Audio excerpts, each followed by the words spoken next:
Okay, so I want to get a bit more into the creation and motivation behind Black Lightning, an iconic character as far as I'm concerned. Now, Black Lightning first appears in April 1977. So this guy has been on the scene for a while. And Black Lightning comes out of the post-civil rights era, at a time when Black Power movement had peaked but was still influencing American culture in a lot of ways.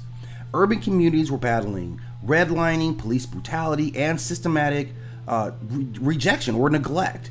This was a time when Black exploitation films like Shaft, 1971, Superfly, 1972, and Coffee, 1973, were thriving, pushing bold, unapologetic Black heroes on the big screens. Heroes who defended their communities from gangs, crooked cops, and corrupt politicians. And DC saw an opening for a character who wasn't just another superhero, but someone rooted in real struggles.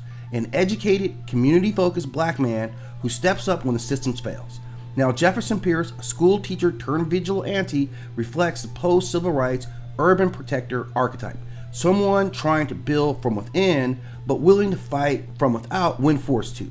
Now, in terms of what this means, like seeing this character on the screen, we're tapping into some deep, mythic cycles, whether intentional or not. Now, he is the guardian of the village, and mythically, he resembles figures like Ogun of Yoruba beliefs or Shango, who were divine protectors who wield elemental forces, iron, thunder, lightning, to defend his people.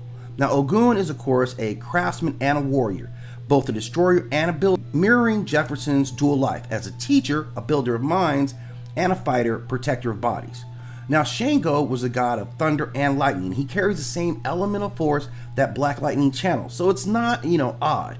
This myth often shows him standing against oppression, leading revolts, and pushing and punishing injustice, a direct subconscious parallel to Jefferson Pierce's mission. Now, the educated warrior, which he also represents, is very similar to Thoth or Imhotep. He represents the intellect turned defender, not a brute force fighter, but someone whose mind is as sharp as his power. He's also in a lot of ways the fallen king returning. He's often portrayed as someone who tried to leave the fight, focusing on teaching a family, only to be pulled back in when the oppression becomes too loud for him to ignore. Now, this echoes the reluctant hero archetype, seen in myths from Gilgamesh to Moses, of people who are called to serve their people out of their deep-rooted commitment.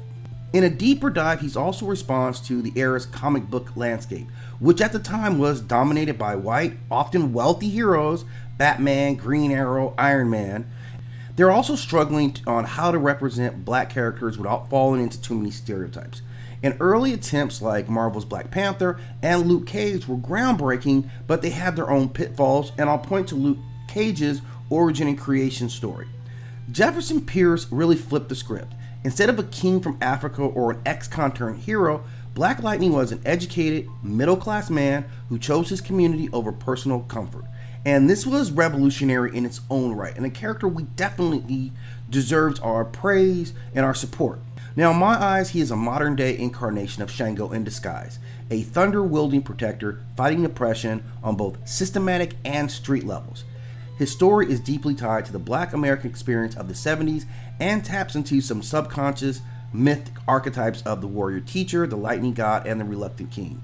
He is not just a comic book hero, he is a cultural response, a living myth born from the cracks of abandoned neighborhoods and failed promises. And I even saw Black Lightning get at Superman, telling him, like, you fly over the city, but you don't know anything about the people that live on these streets and what they deal with on a day-to-day basis. So a real stand-up guy. I love this character. If you have more that you want to add to this piece about Black Lightning, please hit me up in the comments section. And as always, I'm going to ask for your support with that like and subscribe. It really does a lot to help a small channel like this grow.